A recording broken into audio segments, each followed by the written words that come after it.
Hello, welcome to the Daily Bible Podcast. My name is William Hemsworth. Thank you for joining me on today's show.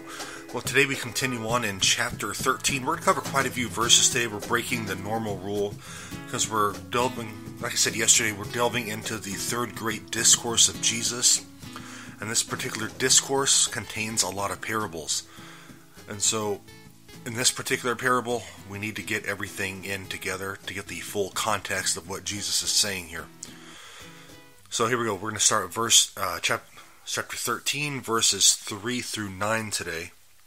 And those verses say, "And he told them many things in parables, saying, A sower went out to sow. And as he sowed, some seeds fell along the path, and the birds came and devoured them.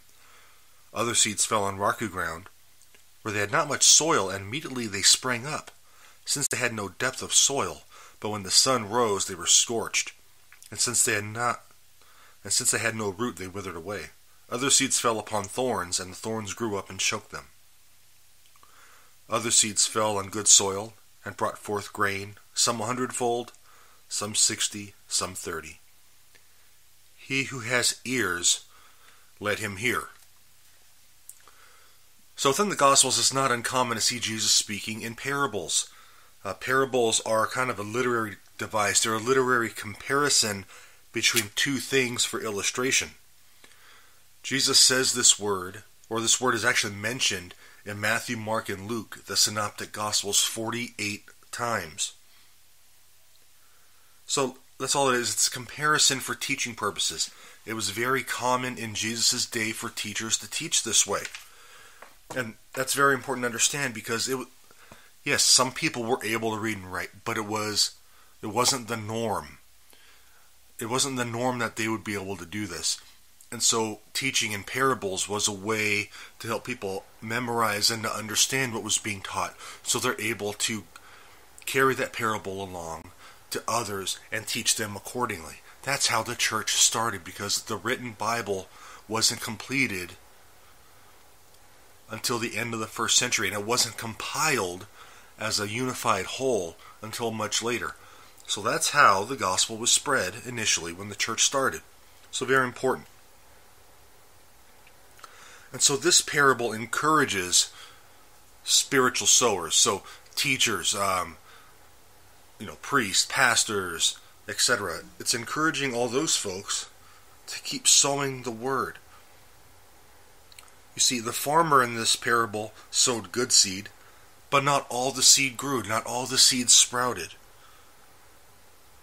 And even the plants that grew had varying yields. Some grew, like Jesus said, some grew 100-fold, some 60, some 30. So let's not be discouraged if we don't always see results. Now, I don't only do this podcast.